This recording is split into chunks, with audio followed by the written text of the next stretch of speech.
अंतर्गत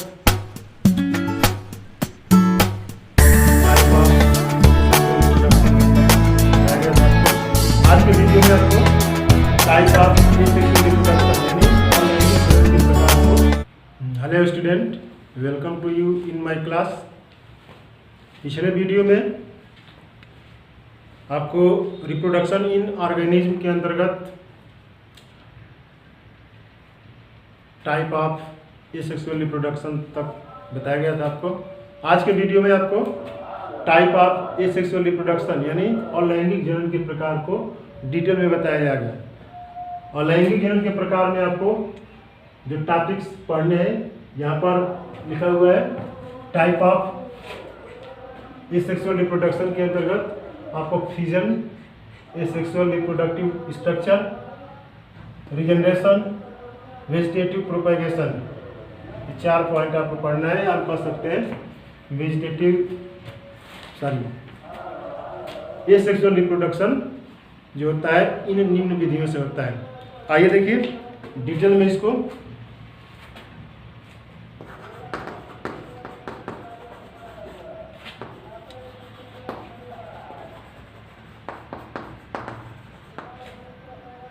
asexual reproduction पिछले video में इसकी डिफिनीशन आपको बताया गया था। एक बार फिर डिफिनीशन बता दिया जा रहा है।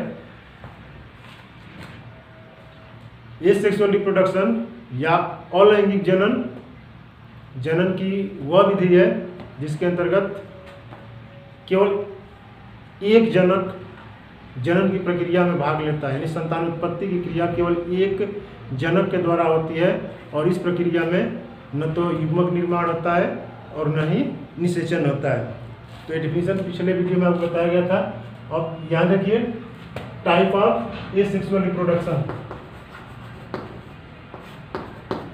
एसेक्सुअल रिप्रोडक्शन के प्रकार। एसेक्सुअल रिप्रोडक्शन निम्न विधियों से होता है। इसकी कई विधियां हैं। इसमें सबसे पहला देखिए फिजन।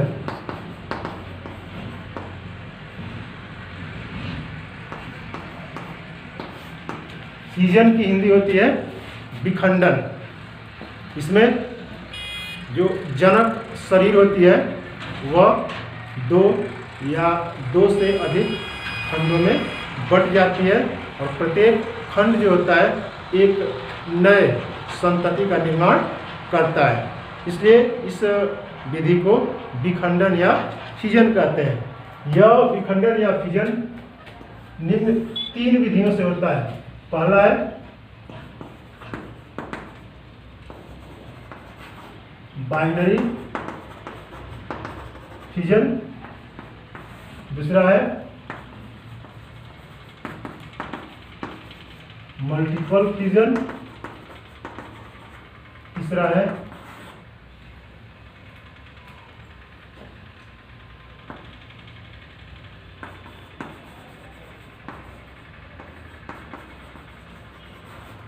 प्लाज्मोटोमी। यानी फिजन की 3 विधियां हैं। पहला है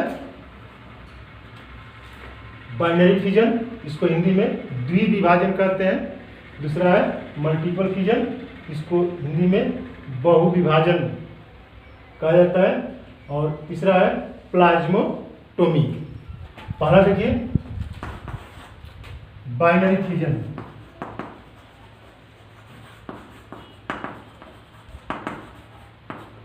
जैसा कि इसका नाम है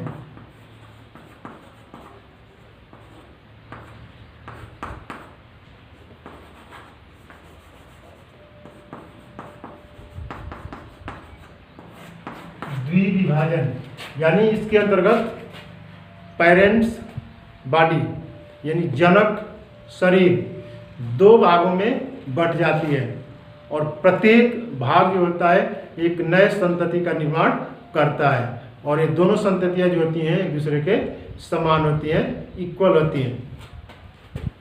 तो इसको हम द्विविभाजन कहते हैं क्योंकि जो जनक शरीर होती है वह 2 बराबर भागों में बंट जाती है और प्रत्येक भाग एक नए संतति का निर्माण करता है। इसलिए इसको द्विविभाजन या बाइनरी फिजन कहते हैं। यह बाइनरी फिजन जो होता है डिवीजन ऑफ एक्सिस यानी विभाजन का जो तल होता है उसके आधार पर 4 प्रकार का होता है।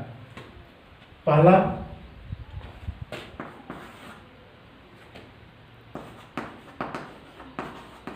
Simple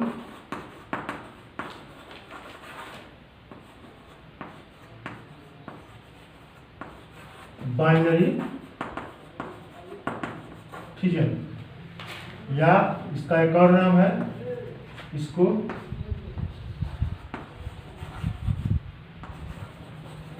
irregular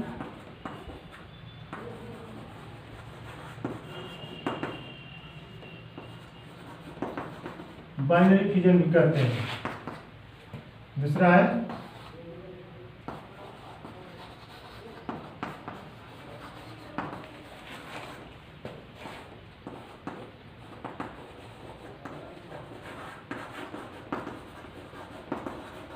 longitudinal binary fission.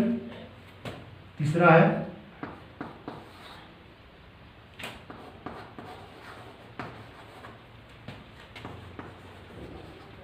Transverse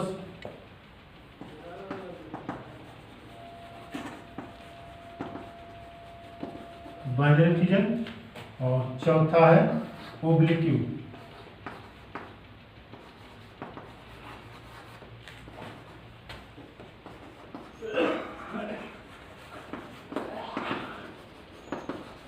ओब्लिक्यू binary fission, यानी यह बाइनरी फिजन निम्न 4 विधियों से होता है। सिंपल बाइनरी फिजन, सामान्य द्विविभाजन इसको कहते हैं, या अनियमित द्विविभाजन इसका मतलब होता है इसमें विभाजन की प्रक्रिया किसी भी तल से होती है, यानी इसमें तल निश्चित नहीं होता है, शरीर के किसी भी तल से विभाजन की प्रक्रिया हो जाती है। इस प्रकार का विभाजन अमीबा में होता है। सामान्य परिस्थितियों में अमीबा किसी भी तल से 2 बराबर भागों में बंट जाता है, और प्रत्येक भाग एक नए संतति अमीबा यानी डाटर अमीबी का निर्माण करता है। चूंकि यह विभाजन किसी भी तल से होता है, जो विभाजन का तल होता है, प्लेन ऑफ जो डिवीजन होता है वह फिक्स नहीं होता है, इसलिए इसको इरेगुलर बाइनरी फिजन या अनियमित द्विविभाजन कहते हैं। चूंकि यह किसी भी विभाजन तल पर हो जाता है, इसलिए इसको सिंपल बाइनरी फिजन भी कहते हैं। दूसरा है लॉन्गिट्यूडिनल बाइनरी फिजन, अनुलंब द्विविभाजन, जैसा कि इसका नाम है अनुलंब लॉन्गिट्यूडिनल, यानी इसमें जो विभाजन का तल होता है वह जो जनक शरीर होती है उसमें विभाजन का तल बिल्कुल लंबवत होता है, शरीर के लंबवत होता है, इसलिए इसको अनुलंब द्विविभाजन या लॉन्गिट्यूडिनल बाइनरी फिजन कहते हैं। इस प्रकार का विभाजन यूग्लिना में होता है।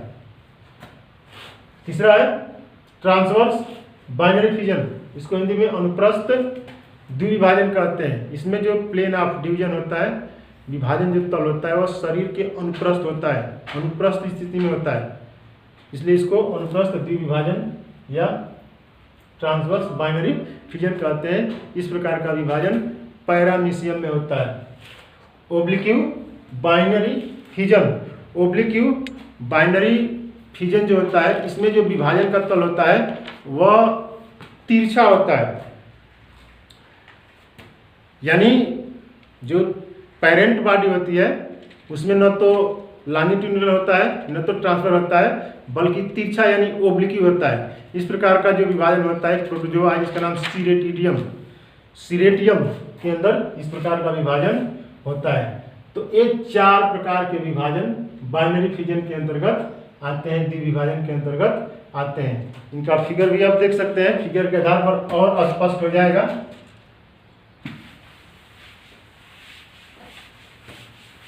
इनका फिगर देखिए पहले। सिंपल बाइनरी फिजन के अंतर्गत सामान्य परिस्थितियों में, यानी जब अनुकूल परिस्थितियां होती हैं, तो अमीबा जो होता है और बाइनरी फिजन की जो प्रक्रिया होती है, द्विविभाजन की जो प्रक्रिया होती है, वह माइटोसिस डिवीजन के द्वारा होता है।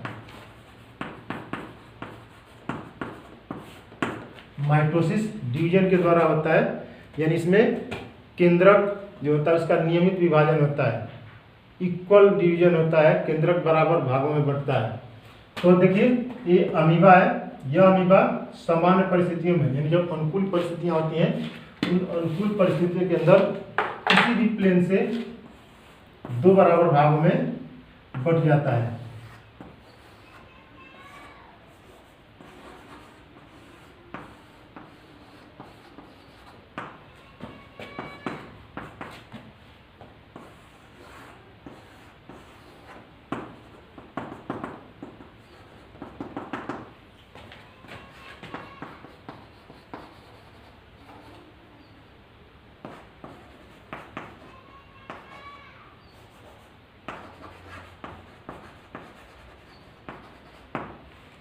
अमीबा है, इसका केंद्रक है, जब विभाजन शुरू होता है तो आकार में बढ़ता है। आकार में बढ़ने के साथ साथ पहले केंद्रक का विभाजन होता है, केंद्रक दो भागों में बढ़ जाता है। केंद्रक के विभाजन के पश्चात फिर कोशिका द्रव्य का विभाजन हो जाता है और कोशिका द्रव्य का विभाजन होने के पश्चात यह अमीबा दो डाटर अमीबी में बदल जाता है। द्विविभाजन द्वारा जिन ऑर्गेनिज्म के अंदर जनन की प्रक्रिया होती है वह कभी मरते नहीं हैं, वह इमोर्टल होते हैं, अमर होते हैं। इसका कारण क्या है कि इनकी पूरी शरीर जो होती है दो बराबर भागों में बंट जाती है और प्रत्येक भाग जो होते हैं एक नए सदस्य यानी एक डाटर इंडिविजुअल का निर्माण, एक संतति का निर्माण कर लेते हैं। इसलिए कहा जाता है कि द्विविभाजन द्वारा जिन जंतुओं का, जिन जीवधारियों का विभाजन होता है उनकी कभी प्राकृतिक मृत्यु नहीं होती है। क्वेश्चन पूछा जाता है अमीबा अमर है या पैरामीशियम अमर है, इसको स्पष्ट कीजिए। तो स्पष्ट है कि अमीबा हो या पैरामीशियम हो, इसमें विभाजन सामान्य परिस्थितियों में जो जनन की प्रक्रिया होती है वह द्विविभाजन के द्वारा होता है। जब कंडीशन फेवरेबल होती है, सामान्य परिस्थितियाँ होती हैं या अनुकूल परिस्थितियाँ होती हैं, उस दौरान चाहे पैरामीशियम हो, चाहे अमीबा हो, चाहे यूग्लिना हो, इनमें जो विभाजन की प्रक्रिया होती है वह द्विविभाजन के द्वारा होती है, यानी पूरी शरीर जो होती है दो भागों में बट जाती है और प्रत्येक भाग संतति का निर्माण यानी डाटर इंडिविजुअल का निर्माण कर लेता है। अतः इन जंतुओं की प्राकृतिक मृत्यु कभी नहीं होती है, इसलिए इनको अमर भी कहा जाता है। तो ये सिंपल बाइनरी फिजन था, सामान्य द्विविभाजन। दूसरा देखिए लॉन्गिट्यूडिनल बाइनरी फिजन, यह यूग्लिना में होता है।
ये है लॉन्गिट्यूडिनल बाइनरी फिजन इन यूग्लिना। यूग्लिना के अंतर्गत द्विविभाजन। विभाजन के दौरान पहले जो इंटीरियर पोर्शन होता है वहाँ पर एक फरो या एक खांच बनती है, जिसके कारण उनका इंटीरियर पोर्शन दो भागों में बंट जाता है। और इसके बाद यह खांच जो होती है नीचे की तरफ और जाने लगती है और अंततः लास्ट में एक यूग्लिना से दो यूग्लिना बन जाते हैं।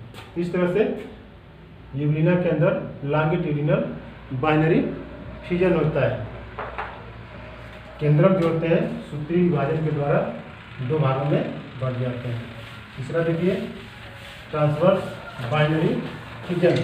ट्रांसवर्स बाइनरी फिजन पैरामीशियम में होता है।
देखिए ये पैरामीशियम का चित्र है।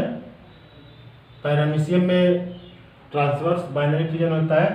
ट्रांसवर्स बाइनरी फिजन के दौरान जो साइटोफेरिंग्स होते हैं वो पहले डिवाइड होते हैं, डुप्लीकेट होते हैं, दो भागों में, दो पार्ट में बनते हैं।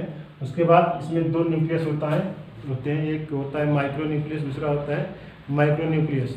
तो जो माइक्रो न्यूक्लियस होता है वह एमाइटोटिकली डिवाइड होता है और जो माइक्रो न्यूक्लियस होता है वह माइटोटिकली डिवाइड होता है। तो दोनों में कोशिका विभाजन होते हैं। दोनों में डिवीजन के पश्चात साइटोप्लाज्म डिवाइड हो जाता है और एक पैरामीशियम दो पैरामीशियम में, दो कृत्रिम पैरामीशियम डाटर पैरामीशियम में बदल जाते हैं। तो यह जो फिगर है यह ट्रांसवर्स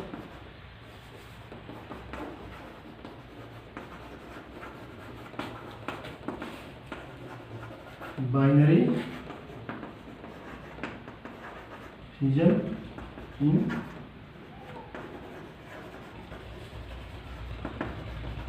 पैरामीशियम है। चौथा जो टाइप था ओब्लिक्यू बाइनरी फिजन, यह सीरेटियम में होता है। और सीरेटियम जो होता है इसकी जो पूरी शरीर होती है वह इस तरह से तिरछे यानी ओब्लिक्यू प्लेन ऑफ जो डिवीजन होता है वह ओब्लिक्यू होता है, तिरछा होता है और तिरछा डिवाइड होकर के दो डाटर इंडिविजुअल डिवाइड हो जाता है। इस तरह से आपने देखा कि जो बाइनरी फिजन है वह चार विधियों से या चार प्रकार का होता है। सिंपल बाइनरी फिजन या irregular binary fission, longitudinal binary fission, transverse binary fission और ओब्लिक्यू बाइनरी फिजन।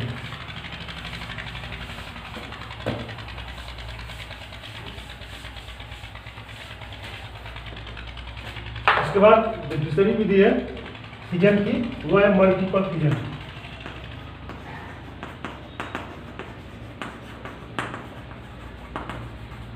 मल्टीपल फिजन को हिंदी में बहुविभाजन कहते हैं।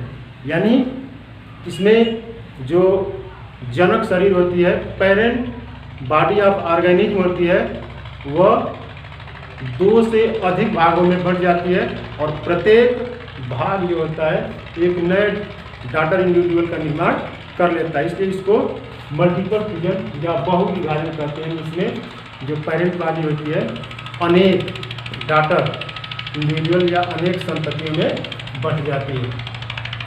इसके कई उदाहरण मौजूद हैं। पहला देखिए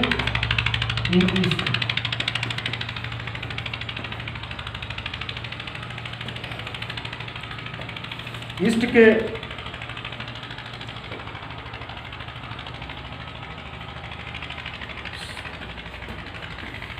मल्टीपल फिजन की जो प्रक्रिया होती है वह कई एनिमल्स में होती है। पहला देखिए अमीबा।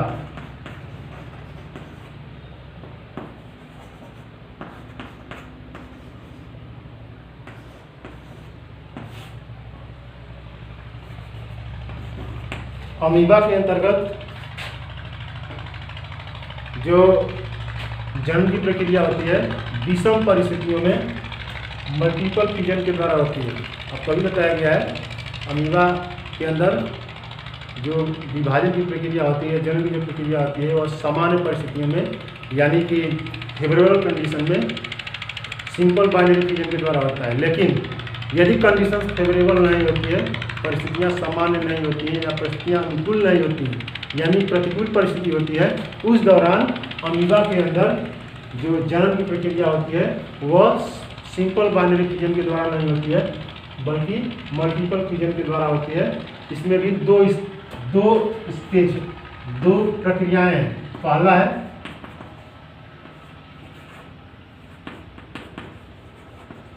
इंसिस्टमेंट, इसको हिंदी में पुट्टी भवन कहते हैं, और दूसरा है स्पोरुलेशन।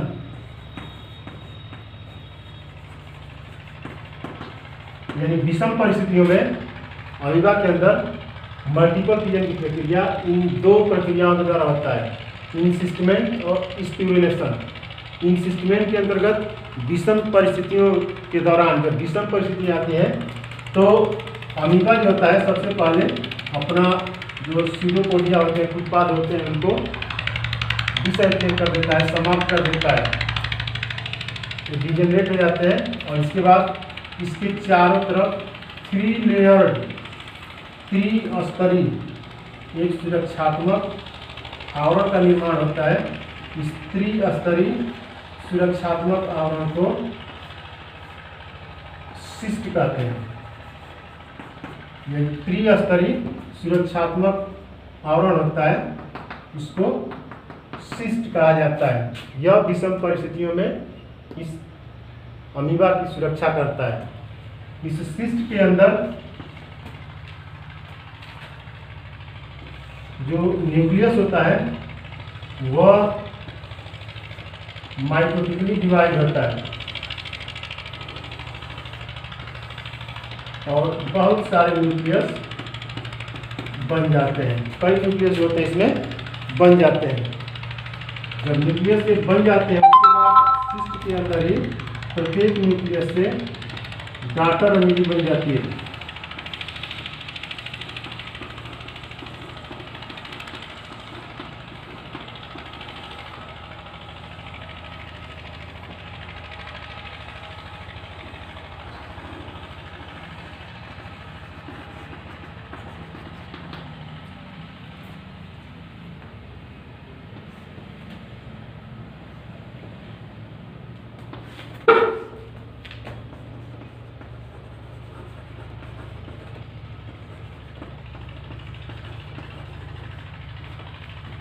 इस सिस्ट के अंदर जो न्यूक्लियस बनते हैं, उन न्यूक्लियस के चारों तरफ प्लाज्मा मेम्ब्रेन बन जाती है, यानी प्रत्येक न्यूक्लियस जो होता है डाटर एमईडी में बदल जाता है। डाटर एमईडी को सिस्ट के अंदर जब डाटर एमईडी होते हैं उस दौरान इनको स्यूडोपोडियोस्पोर कहते हैं। इसको स्यूडोपोडियोस्पोर कहा जाता है। अब जब कंडीशन फेवरेबल आती है तो इसके चारों तरफ जो सिस्ट वाल होती है वह सिस्ट वाल डिजेनरेट हो जाती है, समाप्त हो जाती है, और इसमें से प्रत्येक स्यूडोपोडियोस्पोर बाहर निकल करके जर्मिनेट होते हैं और जर्मिनेट होकर के एक नए डाटर एमईडी का निर्माण कर लेते हैं। यह प्रक्रिया इंसिस्टमेंट या पुट्टी भवन कहलाती है। कभी कभी क्या होता है कि इस अमीबा के चारों तरफ, यानी विषम परिस्थितियों में, अनफेवरेबल कंडीशन में अमीबा के चारों तरफ यह सिस्ट नहीं बनता है, बल्कि अमीबा के अंदर जो केंद्रक होता है वह पहले कई भागों में डिवाइड हो जाता है।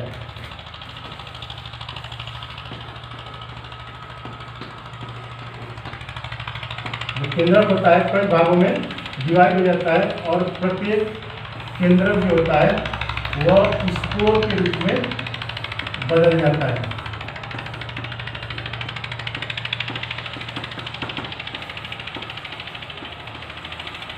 और इस स्पोर के चारों तरफ एक जिलेटिनस आवरण रहता है, यानी जो साइटोप्लाज्म होता है वह एक आवरण बनाए हुए रहता है।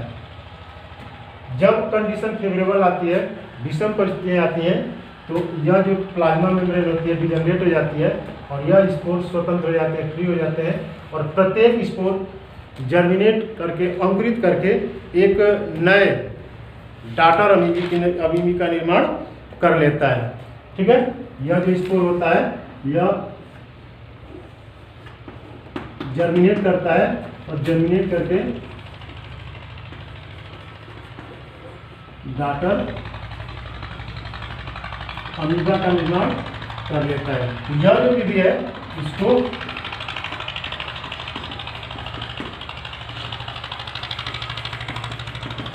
स्पोरिलेशन या बीजाणु भवन या बीजाणु जनन का नाम दिया गया है। तो मल्टीपल फिजन के अंतर्गत अमीबा में दो प्रकार से विषम परिस्थिति में जनन होता है। पहला होता है इंसिस्टमेंट और दूसरा होता है स्पोरिलेशन। यहाँ ध्यान देना है कि जब कंडीशन फेवरेबल होती है उस दौरान अमीबा के अंदर सिंपल बाइनरी फिजन होता है, और जब कंडीशन अनफेवरेबल होती है उस दौरान अमीबा के अंदर मल्टीपल फिजन के अंतर्गत ये दो प्रक्रियाएं चलती हैं। उनमें से कोई एक होता है, या तो इंसिस्टमेंट होता है या तो स्पोरिलेशन होता है। तो यह दूसरी प्रक्रिया थी। इसके अलावा और भी कई एग्जाम्पल है मल्टीपल फिजन के अंतर्गत। प्लाज्मोडियम के बारे में आपने सुना होगा, मलेरिया पैरासाइट प्लाज्मोडियम। इसके जीवन चक्र में दो अवस्थाएं आती हैं, एक होता है साइजान और दूसरा होता है उसाइड।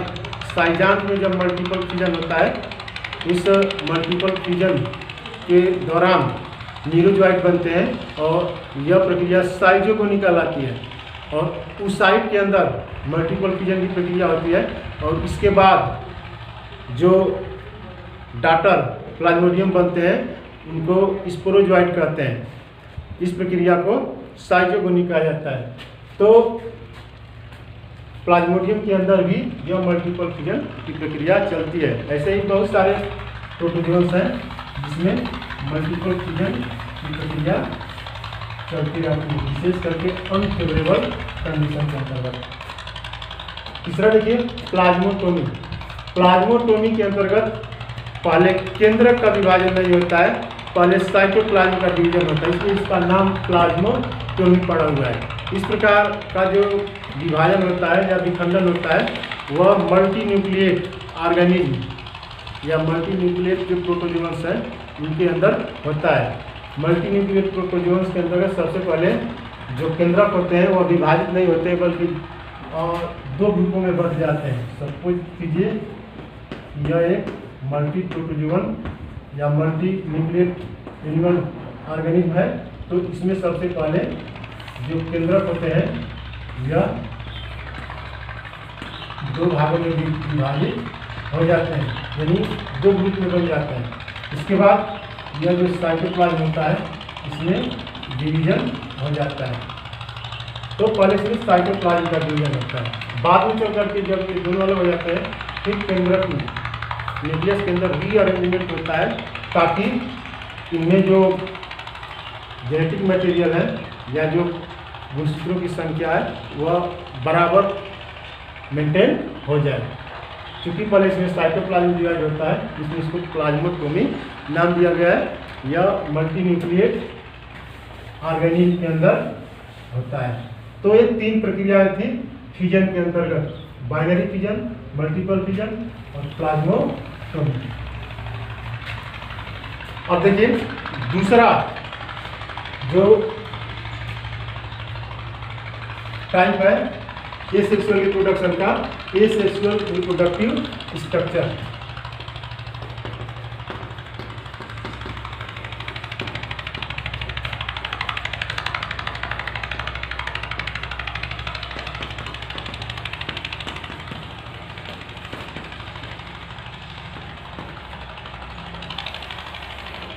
Asexual reproductive structure, asexual reproductive structure इसको हिंदी में अलैंगिक जनन संरचनाएं कहा जाता है। बहुत सारे ऐसे निम्न कोटि के पादप जैसे शैवाल है, कवक है, निम्न कोटि के जंतु जैसे पोरिफेरंस है, सिलेंट्रेट्स हैं। तो निम्न कोटि के जो जंतु हैं और जो पादप हैं उनमें कुछ ऐसी अलैंगिक संरचनाएं बनती हैं जो शरीर से, जनक शरीर से अलग होने के पश्चात नए सदस्य का, संतति का निर्माण कर लेती हैं। तो इन संरचनाओं को अलैंगिक जनन संरचनाएं या एसेक्सुअल रिप्रोडक्टिव स्ट्रक्चर कहा जाता है। इसमें पहला देखिए मुकुल, या इसको बड्स कहा जाता है। इसके कई एग्जाम्पल हैं। पहला देखिए ईस्ट में,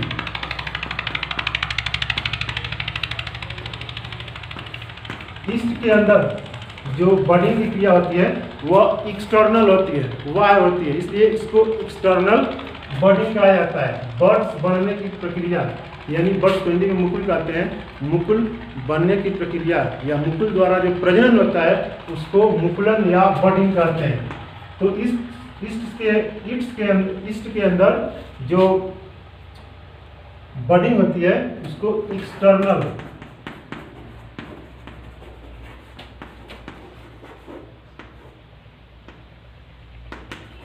ईस्ट के अंदर जो बडिंग की क्रिया होती है उसको एक्सटर्नल बडिंग कहते हैं। वाय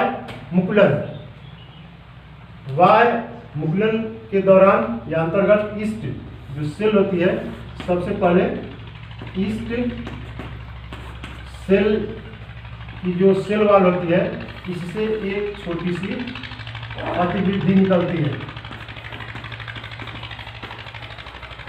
इसको आउटग्रोथ कहते हैं। अतिवृद्धि निकलने के पश्चात जो केंद्रक होता है वह डिवाइड होता है। डिवाइड होने के पश्चात इसका एक भाग जो होता है इस आउटग्रोथ में चला जाता है। आउटग्रोथ या अतिवृद्धि जो होती है यह धीरे धीरे बड़ी होने लगती है, और बड़ी होने के पश्चात जो केंद्रक होता है पूर्ण रूप से अलग हो जाता है। इसका एक भाग जो होता है इस आउटग्रोथ में चला जाता है। इस आउटग्रोथ को बड कहा जाता है। कुछ समय पश्चात यह बड जो होती है इससे अलग हो जाती है।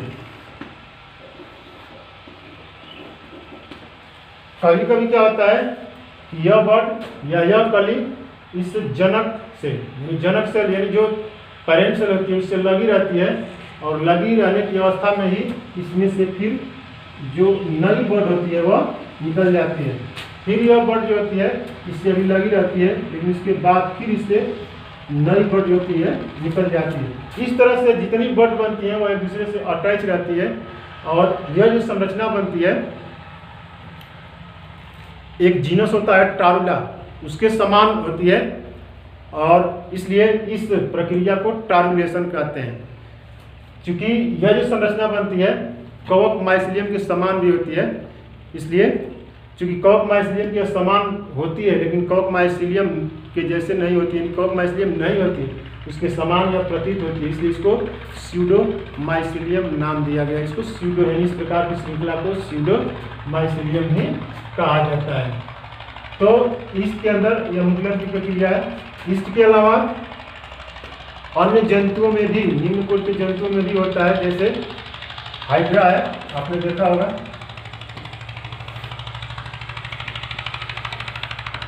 देखिए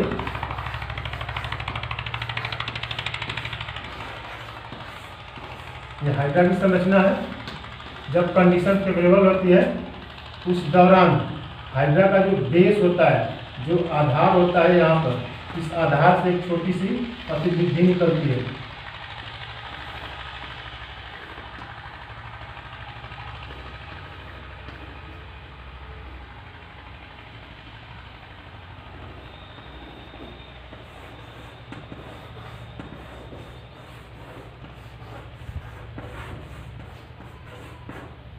यह अतिवृद्धि बड कहलाती है।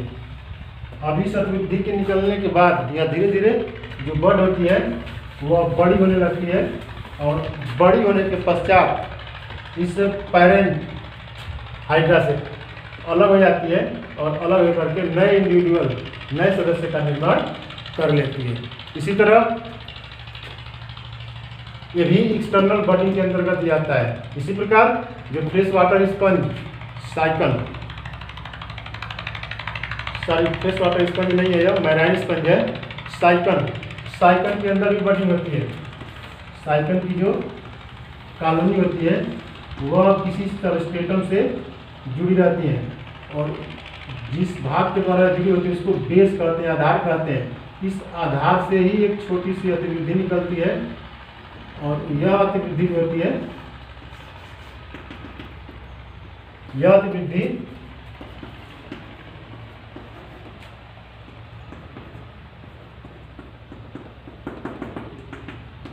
इसका आधार जो साइकल का आधार होता है, साइकल के आधार से यानी बेस से एक छोटी सी अतिवृद्धि आउटग्रोथ निकलती है, बड निकलती है, और यह बड धीरे धीरे ग्रो करने लगती है, बड़ी होने लगती है, और बड़ी होने के बाद पेरेंट जो होता है, पेरेंटल बॉडी जो होती है, उससे इसका कनेक्शन टूट जाता है, और एक नई कॉलोनी, नए इंडिविजुअल का निर्माण करता है, और यह नया इंडिविजुअल फिर नई कॉलोनी का निर्माण कर लेता है। तो इसमें ये जो बड निकलता है यह नए कॉलोनी का निर्माण कर लेता है। ये तीनों जो प्रक्रिया हैं वह एक्सटर्नल बडिंग के अंतर्गत आती है। कुछ जंतुओं में जो अतिवृद्धि निकलती है वह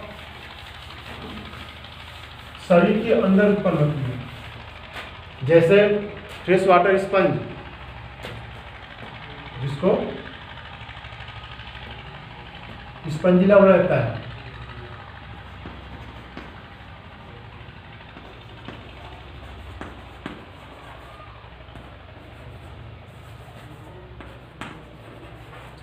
इंटरनल बडिंग के अंतर्गत जो बड बनते हैं वह शरीर के अंदर बनते हैं।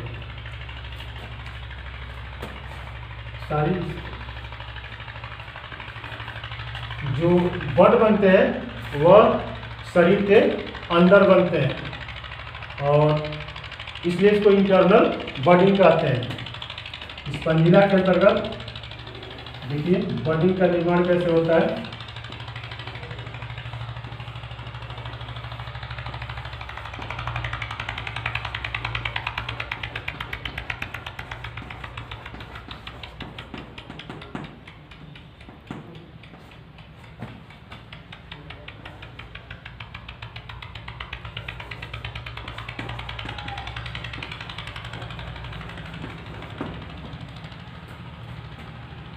फ्रेश वाटर स्पंज होते हैं, इनकी जो स्पंजोसील कैविटी होती है वह होती है, उसके अंतर्गत एक अतिवृद्धि निकलती है, आउटग्रोथ निकलती है, और इस आउटग्रोथ के अंदर जो न्यूक्लियस होते हैं कई न्यूक्लियस में डिवाइड हो जाते हैं। प्रत्येक न्यूक्लियस जो होते हैं एक नए सेल्स का निर्माण कर लेते हैं। इस सेल्स को आर्कियोसाइट कहते हैं, और ये आर्कियोसाइट के समूह इसमें बंद रहते हैं। इन आर्कियोसाइट के समूह को जो स्पॉन्जियोसिल कैविटी के अंदर पाए जाते हैं, उसको जेम्यूल कहते हैं।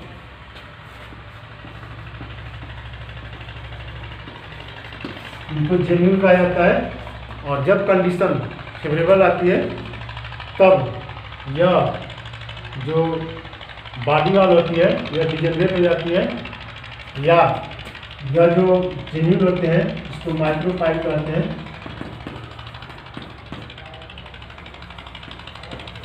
माइक्रोपाइल से बाहर निकल जाते हैं और बाहर जाकर के जर्मिनेट होकर के नए स्टोन का निर्माण कर लेते हैं। तो यह अनफेवरेबल कंडीशन के दौरान इस प्रकार की संरचनाएं यानी जेम्यूल बनती हैं। तो इसको इंटरनल बडिंग कहते हैं। तो ये पहली संरचना थी बड के अंदर ही एक दूसरी संरचना है जेम्यूल, एक प्रकार का यह भी बडिंग है जो इंटरनल बडिंग के अंतर्गत आता है। तीसरा है जूस्पोर, अलैंगिक चल बीजाणु, इसको हिंदी में कहते हैं।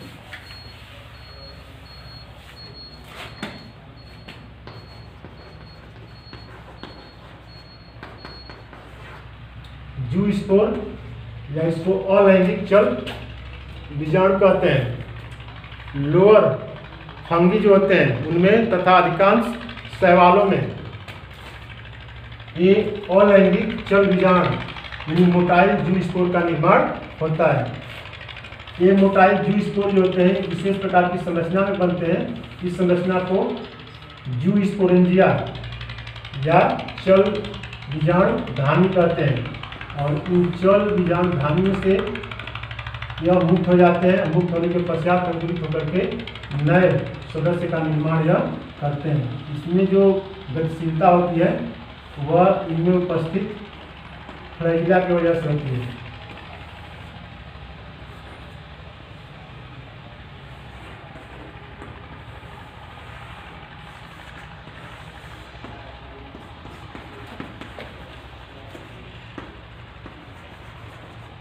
यह फ्लैजिला है जिसके कारण इनमें गति होती है। क्योंकि इसमें गतिशीलता होती है इसलिए इसको चल बीजाणु नाम दिया गया है। अगला है कोनिडिया। कोनिडिया जो होते हैं कुछ निम्न कोट के जो कवक होते हैं उनमें बनती है। यह इमोटाइल यानी गतिहीन बीजाणु है, स्पोर है, इसमें कोई गति नहीं होती है। यह विशेष प्रकार की शाखा से बनती है। उस शाखा को कोनोडियोकोर कहते हैं। इस कोनोडियोकोर से अनेक ब्रांचेज निकलती हैं और ये ब्रांच जो होती हैं ऊपर से डिवाइड होने लगती हैं और डिवाइड होकर के बहुत सारे बीजाणुओं का निर्माण कर लेती हैं। ये बीजाणु जो होते हैं एक श्रृंखला में लगे रहते हैं।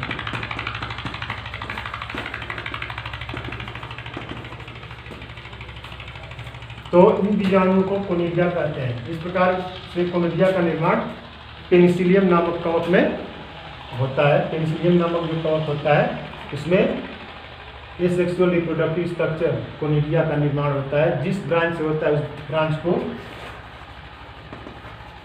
कोनिडियोकोर कहते हैं। जेमी एक प्रकार की एसेक्सुअल रिप्रोडक्टिव बॉडी है जो कुछ ब्रायोफाइट्स जैसे मर्केंसिया में पाई जाती है। मर्केंसिया की जो पादप शरीर होती है वह जड़ तनापत्ति में विभाजित नहीं होती है। जो मर्केंसिया की पादप शरीर होती है इसमें बीच में एक मिड वेब होता है।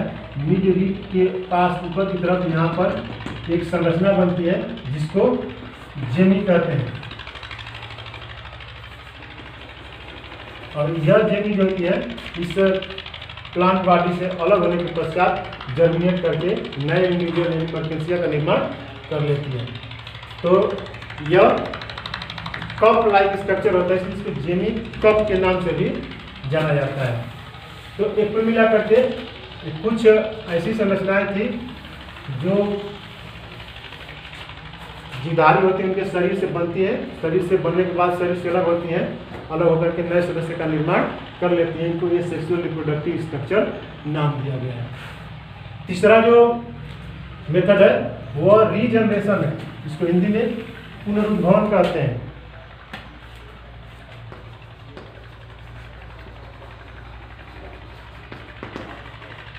जैसा कि इसका नाम है पुनरुद्भवन, यानी शरीर के कुछ हिस्से से पूरे शरीर का निर्माण, यानी पूरे नए सदस्य का निर्माण होना, या यदि शरीर का कुछ भाग कट जाए तो उस कटे हुए भाग का दोबारा बनना पुनरुद्भवन या रीजनरेशन कहलाता है। यह रीजनरेशन दो प्रकार का होता है।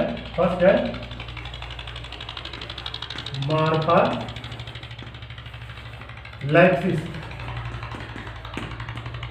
और दूसरा है एपिमॉर्फोसिस।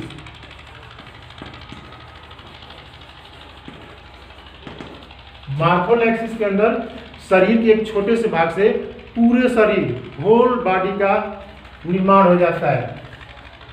इसको मॉर्फोलैक्सिस कहते हैं। जैसे हाइड्रा है, प्लेनेरिया है, इसको टुकड़ों में, छोटे टुकड़ों में काट दीजिए, प्रत्येक टुकड़ा से एक नए सदस्य का निर्माण हो जाता है, तो इसको मॉर्फोलैक्सिस कहते हैं।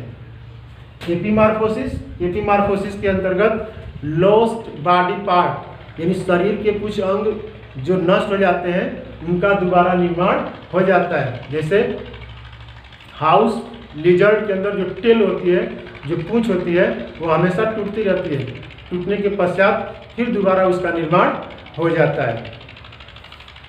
तो इसको रीजनरेशन करते हैं। पहली प्रक्रिया मॉर्फोलैक्सिस, जिसमें होल बॉडी पार्ट यानी होल बॉडी का पुनरुद्भवन होता है, दोबारा निर्माण होता है एक छोटे से भाग के द्वारा, उसको एपिमॉर्फोसिस कहते हैं। जैसे हाइड्रा, प्लेनेरिया एक्सेट्रा। एपिमॉर्फोसिस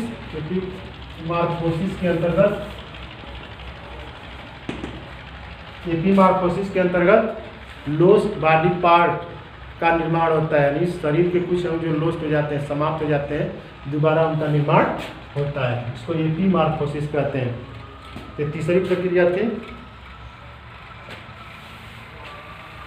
चौथी प्रक्रिया है वेजिटेटिव प्रोपैगेशन, कायिक प्रजनन। कायिक प्रजनन की प्रक्रिया जंतुओं और पौधों दोनों में होती है, लेकिन जंतुओं के अंदर जो कायिक प्रजनन की प्रक्रिया होती है उसको अलैंगिक प्रजनन कहा जाता है।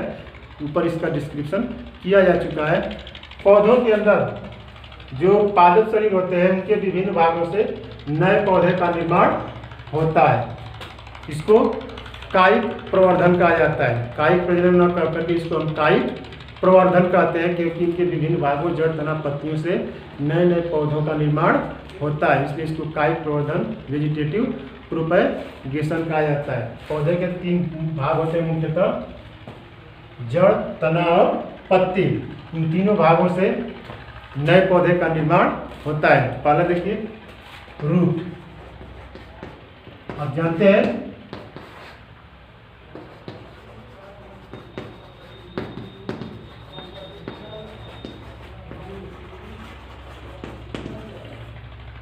Vegetative propagation. वेजिटेटिव प्रोपैगेशन के अंतर्गत पहला भाग है रूट। आप जानते हैं रूट 2 प्रकार की होती हैं, tap root system, adventitious root system, यानी मूसला जड़ और अपस्थानिक जड़। तो वेजिटेटिव प्रोपैगेशन में ये दोनों जड़ें भाग लेती हैं, टैप रूट और एडवेंटिशियस रूट दोनों भाग लेती हैं। कुछ पौधे ऐसे हैं जो जिनके अंदर टैप रूट पाया जाता है, मूसला जड़ पाया जाता है, उनके अंदर एडवेंटिशियस बड, अपस्थानिक कलिकाएं पाई जाती हैं, और ये अपस्थानिक कलिकाएं अंकुरित होकर के नए पौधे का निर्माण कर लेती हैं। जैसे शीशो के अंदर टैप रूट पाया जाता है, इसके टैप रूट में जगह जगह पर अपस्थानिक कलिकाएं पाई जाती हैं, जो कंडीशन जब फेवरेबल होती है उस दौरान अंकुरित होकर के नए पौधे का निर्माण कर लेती हैं। इसके अलावा और भी कुछ जड़ें हैं, जैसे स्वीट पोटैटो है। स्वीट पोटैटो के अंदर कलिकाएं पाई जाती है, एडवेंटिशियस कलिकाएं पाई जाती हैं। यह टाइप एडवेंटिशियस रूट के अंतर्गत आता है, और इसमें जो कलिकाएं होती हैं जब कंडीशन फेवरेबल आती है उस दौरान यह नए पौधे का निर्माण कर लेती हैं।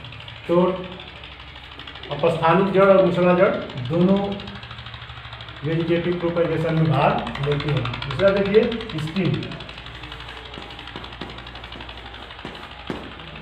स्टिम जो होती है और 3 प्रकार की होती है। अंडरग्राउंड स्टीम, भूमिगत तना, सब एरियल स्टीम या अर्धवायु तना, जिसको क्रीपिंग स्टीम के नाम से भी जाना जाता है। और तीसरा है एरियल स्टीम, वायवीय तना। तो पहला देखिए, अंडरग्राउंड स्टीम। इस प्रकार की जो स्टीम होती है, इस प्रकार की तना होती है, भूमि के अंदर पाई जाती है।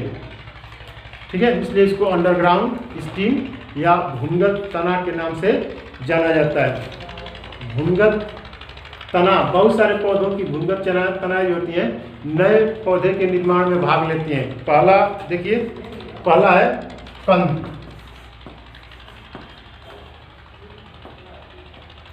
कंद को इंग्लिश में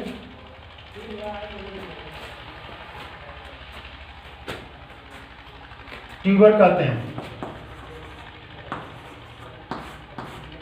अंडरग्राउंड स्टीम में पहला है ट्यूबर, या इसको तना कंद कहते हैं। यह ऐसा तना होता है भूमिगत जिसमें भोजन का संचय होता है, और चूंकि इसके अंदर आँखें पाई जाती हैं, और यह आँखें नए पौधे का निर्माण कर लेती हैं। आलू, पोटैटो इसका उदाहरण है। आलू को आप ध्यान से देखिए, इसमें जगह जगह इस तरह से आँखें दिखाई देती हैं। इन आँखों के अंदर कलिकाएँ पाई जाती हैं, और ये बड नए पौधे का निर्माण कर लेती हैं। तो यह ट्यूबर कहलाता है। दूसरा है बल्ब।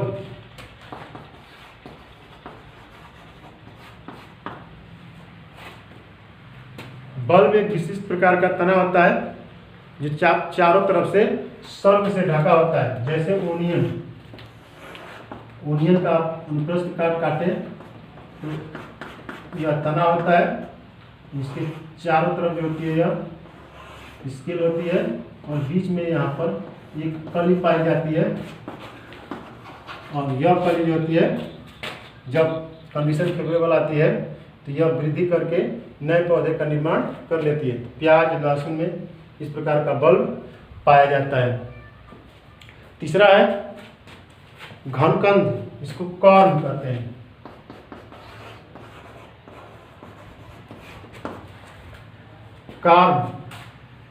कार्म जो होता है वह जमी कंद, भोजपुरी या सामान्य भाषा में इसको बंडा आदमी कहा जाता है। इनमें जो तना होती है उसमें जो गांठें होती हैं, जो नोड होती हैं, इंटरनोड जो होती है, उनमें कलिकाएं पाई जाती हैं, और ये कलिकाएं जो होती हैं वृद्धि करके नए पौधे का निर्माण कर लेती हैं। इस तरह से कलिकाएं होती हैं। इन कलिकाओं में ये गांठें होती हैं, इन गांठों में कलिकाएं पाई जाती है, और ये कलिकाएं वृद्धि करके नए पौधे का निर्माण करती हैं जब कंडीशन फेवरेबल आती है। यह कार्म कहलाता है। इसके बाद है प्रकंद। चौथा जो है प्रकंद है।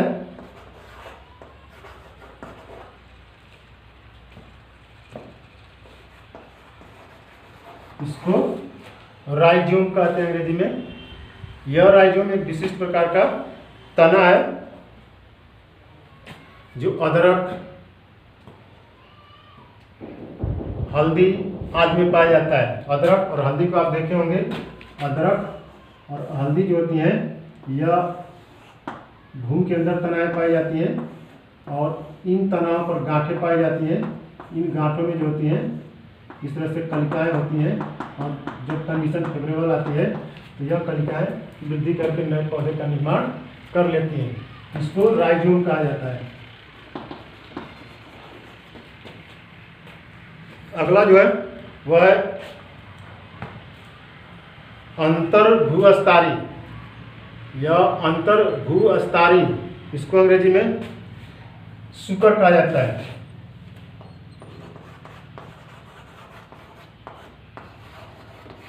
इसको अंतर भूस्तरी को सुकर कहते हैं। पुदीना या मिंट इसका उदाहरण है।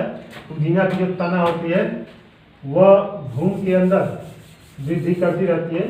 यह सबस्ट्रेटम है, इसके अंदर पुदीना की तना जो होती है यह वृद्धि करती है और जहाँ गांठें होती हैं वहाँ से नए पौधे का निर्माण होता रहता है। यहीं से जो होती है जड़ें निकलती हैं। तो मिंट में सुकर या अंतर भूस्तरीय, मिंट की जो तना होती है अंतर भूस्तरीय होती है। तो एक कुल मिला करके 5 एग्जाम्पल जो है वो अंडरग्राउंड स्टीम के हैं। इसके बाद दूसरा जो स्टीम है जो वेजिटेटिव प्रोपेगेशन में भाग लेती है वह सब एरियल या creeping steam.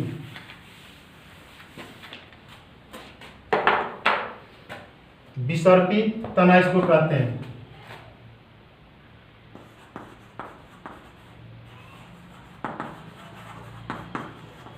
Sub aerial steam और इसको क्रीपिंग स्टीम कहा जाता है। क्रीपिंग स्टीम जो होते हैं वह मुख्यतः 3 प्रकार की होती हैं। पहला है ऊपर भूस्तरीय, इसको अंग्रेजी में रनर कहा जाता है। दूसरा है भूस्तरीय, इसको स्टोलन कहा जाता है। तीसरा है भूस्तरिका को ऑफसेट कहा जाता है। तो जो सब एरियल या क्रीपिंग स्टीम होती है वह 3 प्रकार की होती है, रनर, स्टोलन, ऑफसेट। रनर का जो एग्जाम्पल है वह ग्रास है। ग्रास आपने देखा होगा, ग्रास की जो तना होती है वह जमीन के ऊपर वृद्धि करती रहती है और इसकी जो गांठें होती हैं इनसे जड़ें निकलती हैं और वहीं से नए नए पौधे का निर्माण होता है और यह आगे की सिरा बढ़ता हुआ चला जाता है। स्टोलन जो होता है यह स्ट्रॉबेरी में पाया जाता है। स्ट्रॉबेरी भी ठीक दूब घास के जैसे ही वृद्धि करता है। इसमें जो तना होती है वह भूमि के ऊपर ही रहती है। तीसरा है ऑफसेट, यह जलकुंभी में पाया जाता है। जलकुंभी एक जलीय पौधा है और जल के सतह पर निरंतर वृद्धि करता रहता है। तो ये 3 प्रकार की क्रीपिंग स्टीम होती है। तीसरा है वायवीय स्टीम। वायवीय स्टीम जैसे नागफनी, वायवीय तना या एरियल स्टीम जो होते हैं जैसे नागफनी है, नागफनी की तना मांसल हो जाती है और उस पर कलिकाएँ पाई जाती हैं और जब यह मांसल तना या फ्लैशी स्टीम जब जमीन पर गिरती है तो इससे कलिकाएँ जो होती हैं वृद्धि करने लगती हैं, वृद्धि करके नए पौधे का निर्माण कर लेती हैं। तो यह जो मांसल तना है नागफनी के अंदर, इसको फाइलोक्लैड कहा जाता है। फाइलोक्लैड इसको कहते हैं। तो ये तना थे जो 3 प्रकार के थे। कुछ पौधों की जो पत्तियां होती हैं वो अभी अलैंगिक जनन में भाग लेती है या वेजिटेटिव प्रोपेगेशन में भाग लेती है। जैसे ब्रायोफिल्लम है, ब्रायोफिल्लम की पत्ती की जो खांचे होती हैं उसमें कलिकाएँ पाई जाती हैं, प्रस्थानिक कलिकाएँ, और वह जब पत्ती जमीन पर गिरती है तो खांचों में उपस्थित कलिकाएँ होती हैं वो वृद्धि करके नए पौधे का निर्माण कर लेती हैं। एक और संरचना है जिसको पत्रकंद या बल्बिल कहते हैं। यह एगियो नामक पौधे में पाई जाती है और यह बल्बिल पौधे से अलग होकर के नए प्लांट या नए पादप का निर्माण कर लेती है। तो इस तरह से आपने देखा कि ये विभिन्न विधियां हैं ये सेक्सुअल रिप्रोडक्शन की जो प्रकृति में स्वतः चलती रहती हैं, इसलिए इनको प्राकृतिक विधियों के नाम से रहता है। यानी यह जो वेजिटेटिव प्रोपेगेशन की जो विभिन्न विधियां हैं यह एक तरह से नेचुरल है, प्रकृति के अंदर होती रहती हैं। इनका उपयोग खेती या बागवानी के अंदर कृत्रिम तरीके से किया जाता है। जो किसान होते हैं या माली होते हैं इनमें से कुछ विधियों का उपयोग कृषि के लिए बहुत ही लाभदायक है। कृषि में इनका बहुत ज़्यादा उपयोग किया जाता है। आपने देखा होगा कि आलू का जो पौधा होता है उसको कृत्रिम तरीके से कैसे बोया जाता है। आलू का जो कंद होता है उसकी जितनी आँखें होती हैं उसके अनुसार काट करके उसको भूमि में दबा दिया जाता है और नए पौधे का निर्माण हो जाता है। इस तरह से बहुत ज़्यादा पौधे उत्पन्न किए जा सकते हैं। हल्दी, अदरक, गन्ना, इनके पौधों को उत्पन्न करते हुए किसानों को आपने देखा होगा। गन्ना जो होती है उसकी तना को काट करके, जितने इसमें इंटरनोड्स होते हैं, इसमें गांठें होती हैं, उन गांठों को छोटे छोटे टुकड़ों में, यानी गांठों के हिसाब से छोटे छोटे टुकड़ा करके तना का भूमि में दबा दिया जाता है और उससे नए पौधे का निर्माण हो जाता है। गुलाब का जो पौधा होता है उसकी जो तना होती है उसको काट करके अलग अलग करके और उससे बहुत सारे पौधे एक साथ तैयार किए जा सकते हैं। तो ये जो वेजिटेटिव प्रोपगेशन की विधियाँ हैं, इनका उपयोग कृषि में, बागवानी में कृत्रिम तरीके से बहुत ज़्यादा पौधे एक साथ उगाने में इनका उपयोग किया जाता है। अतः ये विधियाँ हमारे कृषि के लिए बहुत ही लाभदायक हैं। तो आज के वीडियो में इतना है। आप इसको पढ़िए और इसका मंथन करिए। नेक्स्ट वीडियो में जनन की जो दूसरी विधि है, लैंगिक जनन, उसके बारे में आपको बताया जाएगा। धन्यवाद।